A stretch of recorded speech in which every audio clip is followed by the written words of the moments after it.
I'm Ralph Mullane, well known as Abe in the industry out here. I've been building elk calls since way back in 1980-some, and I'm just an avid elk hunter. I started bow hunting in 1975, and you couldn't call elk in with much anything besides diaphragms, and I couldn't blow those things. So I started working with latex and building a vacuum-plated call that, it took me several years to get it designed right. And when I finally did, I put a patent on it in 1990. Been building it ever since. And I just keep advancing. Mainly the thing is, there's three mouthpieces. One we call the standard mouthpiece, and the other is a chuckler mouthpiece, which I call the stimulator cow call. My son calls the chuckler mouthpiece. Then we come out with the molester's cow call, which is a red mouthpiece. They all got their basic tone and sound. And when you want to do a lot of location sounds, you can really get into the bugle here. And the chamber is the way it's designed where you get your good control of it. And a lot of times I always squeeze the tube down to make it, sound more like a larynx. And basically the bugle sounds basically like this right here for the location call. I use a lot of my tongue. I start with it.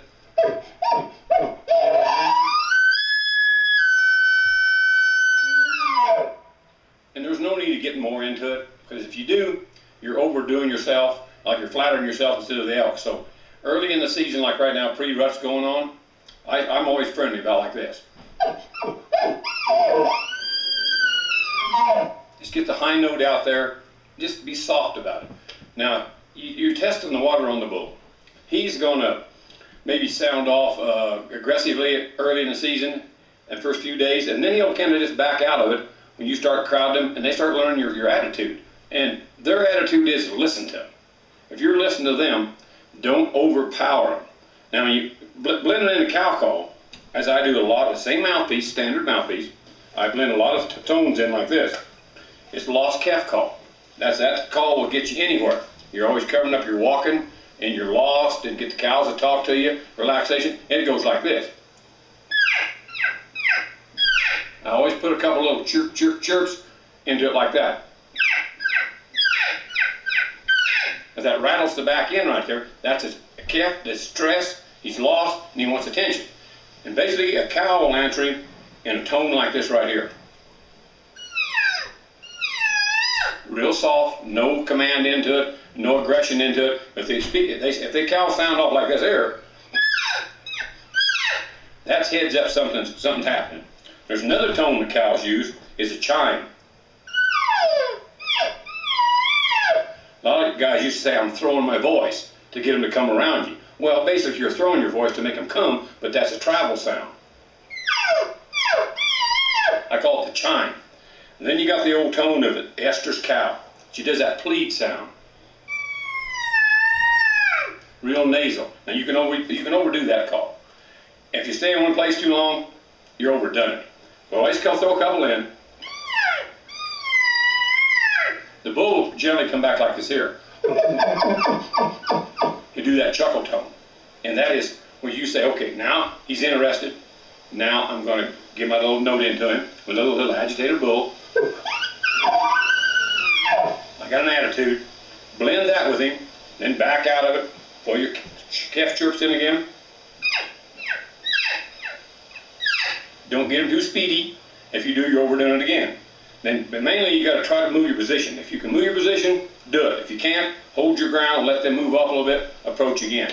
And a lot of guys say when you get in there and you bump a cow, I don't worry about bumping cows. As long as they bump and move off, take their place, get the sound going,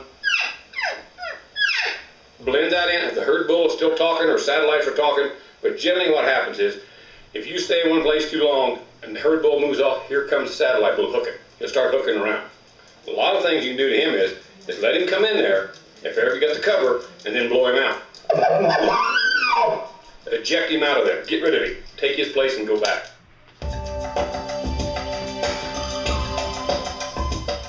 Let's say we're at the last of August. Now there's always little estrus comes in. So I get out and as always, this location bugle. A lot of guys, I try to get away from the truck or get down over the hill, a ways from it to maybe wait a few minutes, but I do the tone like this.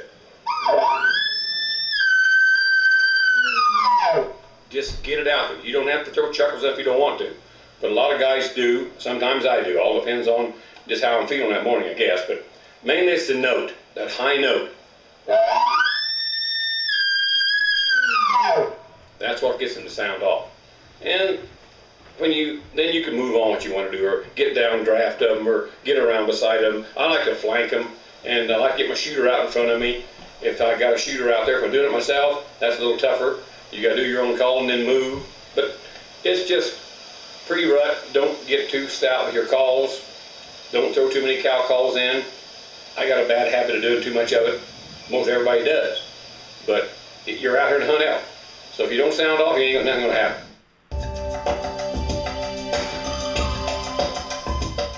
Now you get into when the bulls have really got their cows gathered up, the master bull is tuck over, and he's throwing a lot of glumping in, a lot of groaning in.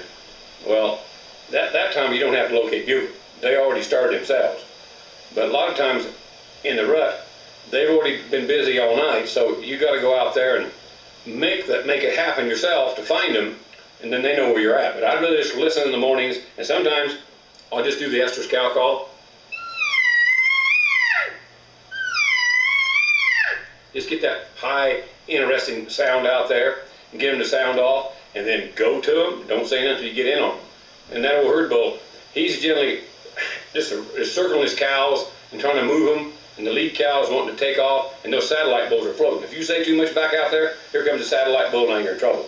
But I just like to get as close as I can, pull that estrus sound, lost calf call, and anytime you're moving, use the lost calf call. That's your best tool you got.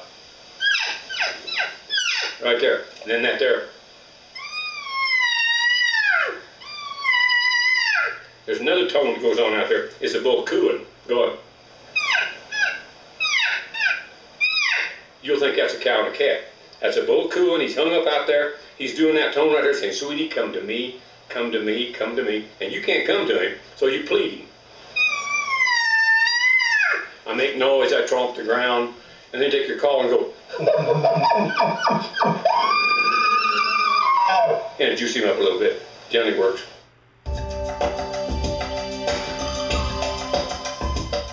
Now the basic thing of lip placement on this call is you got a lip step. You have to set your lower lip on it, roll your lip into it, your upper lip wraps around the top like you're going to drink a bottle of pop. Then you start your tone by having your latex loose, shove the air, and let that kind of vibrate. You won't even feel it. That's your voice going, as you're shoving down. And then start tightening it down and shaping your mouth more like a fish does.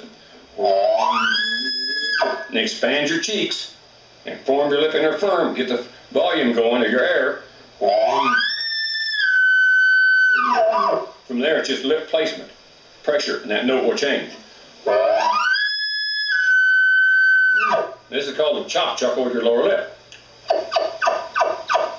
And this tongue chuckle is a little bit difficult to do, but you got to learn to go. You blow in with your tongue, slap it down, jerk it off, and go same time. And you speed it up.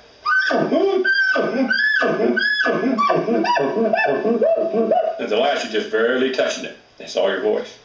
And the cow call is you keep your cheeks tight like you're kissing.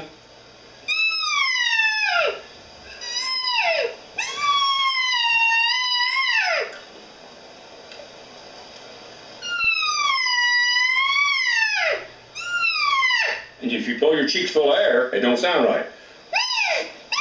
You gotta keep them tight. And you do want to keep moisture on your backing plate. This call right here, the stimulator, is a real sweet little cow call. And the enticer cow call, which is the same standard mouthpiece, you just kind of set your upper lip right straight across the top of the latex, blow straight out quickly. If you roll your lip on top, it's all done right there on that lip step, shoving that latex down. No, it ain't hard to control at all. You just got to learn to. Don't try to just go. That don't work. Real soft.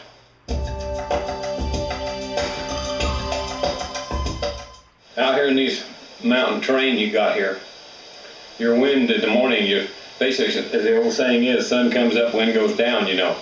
And you get some of those side draws, you got that swirling itself up, and that's where you didn't get trapped. But It's just, we use smoke in the bottle, puffing it all the time, and your draft is the main thing. Try to keep it down strong from you. Try to go down around it and pull back to the elk. Because you're hunting downhill in the mornings, is where you got to get down these canyons.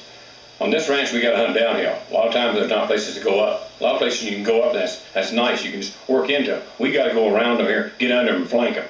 And the wind's everything. I mean, it's best when you get a bad wind, just back off. Like one time this morning, we just had to pressure because we had to get down there. We just flanked a bull, and he got a flank of our wind, and that was all over. But your wind is basically, use your wind checker, keep in your favor, and you pretty well get in on them. Sound clunking brush and logs and stuff. Like me, I wear Nike football tennis shoes. They clink and clunk. On the gravel, they sound like hooves.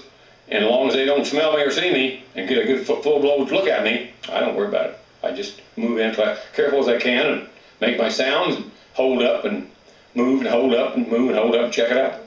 Just plain old strategy of elk hunting.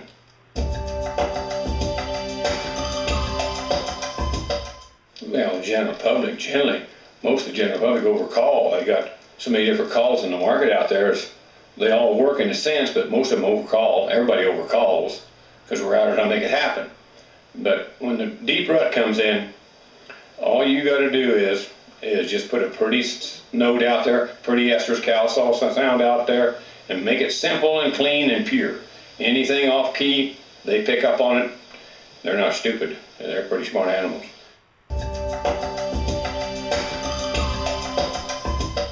Now we got a new tube out there we're coming out now with. I've had this thing prototyped for about 5 years now. We call it the Annihilator. It's got a different tone to it.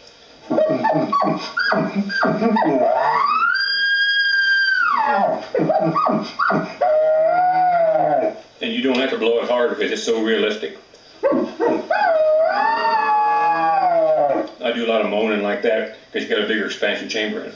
And it really makes those bulls stand taking notice to you.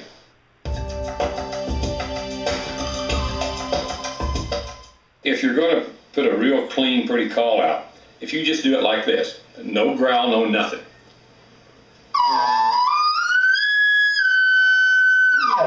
That's just a note out there. To put some realism in them, you got to use your voice. Set your lip on, let it vibrate. Kind of hold the note, like the, and then get into it.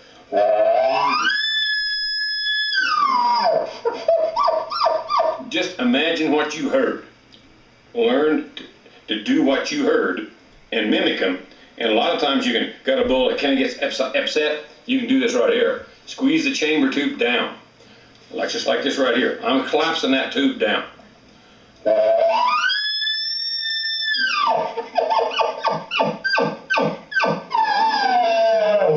But I always keep my cover down because keep all that plastic exposed sound from echoing out there helps you a lot. But it's all in what you hear, be able to create it. And you can do it with this call if you just practice. And don't overblow it, it's the main thing.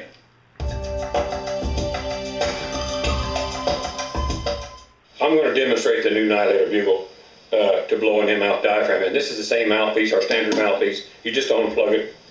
And you take an in-mouth diaphragm, which I can blow either one, but I prefer my mouthpiece over all of them.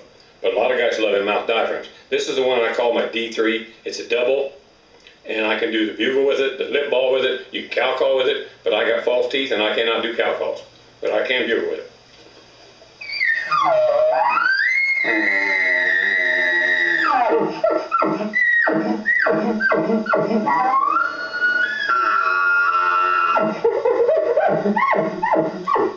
That's some of the basic sounds I do out there as a dominant bull. That's really kind of overdoing it a little bit, but that's what I can do with it. Now this is a D4. It's a triple. It's got a little more volume to it.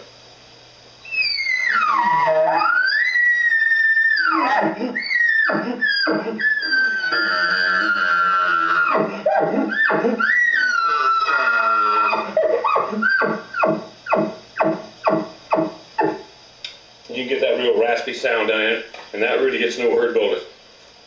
Gets him kind of excited.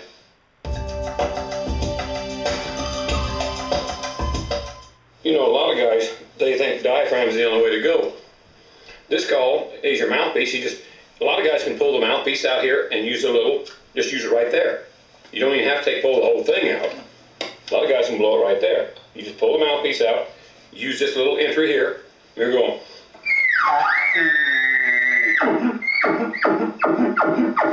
You can make that tone, then you can slip your mouthpiece back in it again. Here, see? Then you're. And you got a different voice. It's versatility. One thing else I didn't touch on. You see that little thing in the end of my call there? I call that a resistor. It looks like honeycomb. And you slide that in your mouthpiece right there and slows your airflow down and gives you a lot more realistic sounds.